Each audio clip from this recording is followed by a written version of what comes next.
maar wel heel leuk. Maar elk jaar heb ik zo van, ik doe het niet weer volgend jaar. Maar zo gauw als de kerst begint, dan krijg ik weer de kriebels en dan komt alles weer van zolder en dan begin ik weer.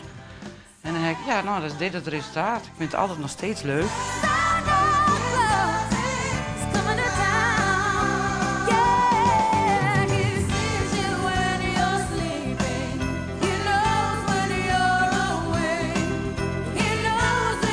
Ik heb echt een kersttik. Dat is echt niet normaal. Ik vind het gewoon sfeervol en ja, ik vind het gewoon hartstikke prachtig. Zo gauw als maar die kerstlichtjes beginnen te branden her en der en denk ik, oh, ik moet ook.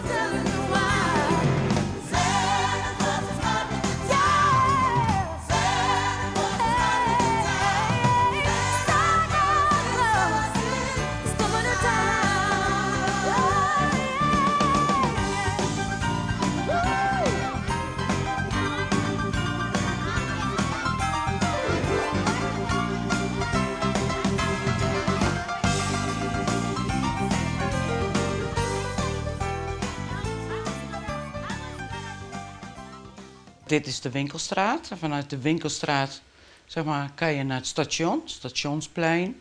Via het station kun je met een trap of naar de kerk of naar het gemeentehuis. Vanuit het gemeentehuis kun je naar de skiberg.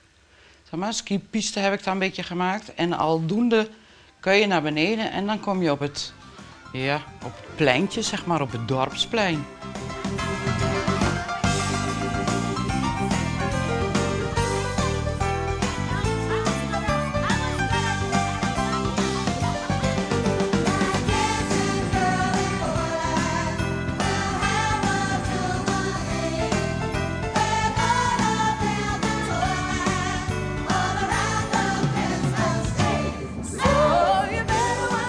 Met het dorp zelf ben ik een dag of 3 met tussenposes zeg maar, bezig. Ja, ook alle, zeg maar, alle hekjes en dit maak ik ook allemaal zelf. Dit is allemaal met cocktailprikkers zeg maar, en ijzerdraad. En die bruggetjes maak ik allemaal van Tempex. Dan mag ik van een vriendinnetje zeg maar, zo'n snijapparaat lenen van piepschuim. En dat maak je allemaal zelf? Alles maak ik zelf.